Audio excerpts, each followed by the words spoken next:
Welcome back to my channel blog with BSA. তোমাদের সকলকে স্বাগত। কেমন আছো তোমরা? আশা করি ভালো আছো আর আমিও ভালো আছি।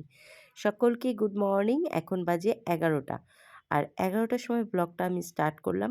কিন্তু আমি অনেক সকালেই উঠেছি।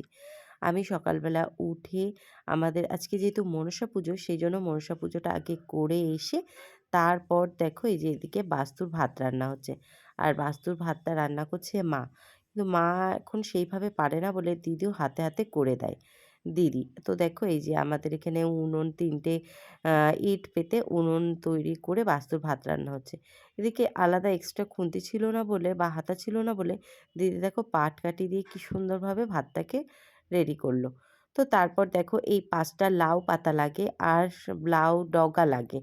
তো এই লাউ পাতাগুলো ৫ টা আমি ১ম এই ঘরে পেতে রেখে দিয়েছিলাম ঠাকুরের ওখানে।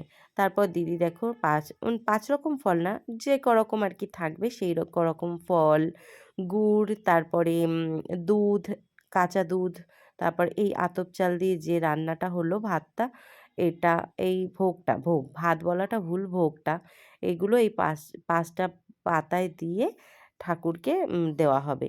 তারপর এই ঠাকুরের সমস্ত কিছু আয়োজন করে ওখানে একটা ধূপকাঠি, প্রদীপ আর একটা আসন সঙ্গে একটা জলের ঘটি দিয়ে দেওয়া হবে। এটা হলো বাস্তু ঠাকুরের ভাত রান্না করা বলে।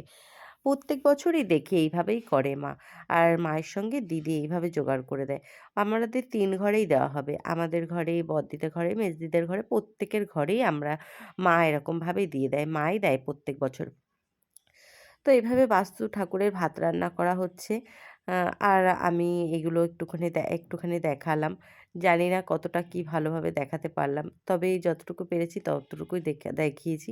আর দেখো গুড়ও দিয়েছে, পাটালি গুড়ও লাগে, সেজন্য গুড়ও দিয়েছে। মা দুধ দিচ্ছিল যখন তার আগে আমি আবার বলছিলাম নমস্কার করবে না? মা আমাকে বলে কি এখনো দিতে পারলাম না, নমস্কার করার কথা বলছে। নমস্কার তো অবশ্যই করব। তো যাই হোক, ভিডিওটা আমি যেভাবে পেরেছি সেভাবেই তোমাদের সামনে তুলে ধরেছি।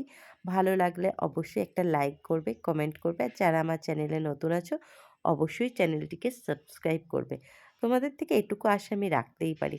আর এই বাস্তু ঠাকুরের এই পুজোটা হয়েছিল পৌষ সংক্রান্তির দিন, মাঘ মাসের ১ম দিন। তো যাই হোক, টাটা।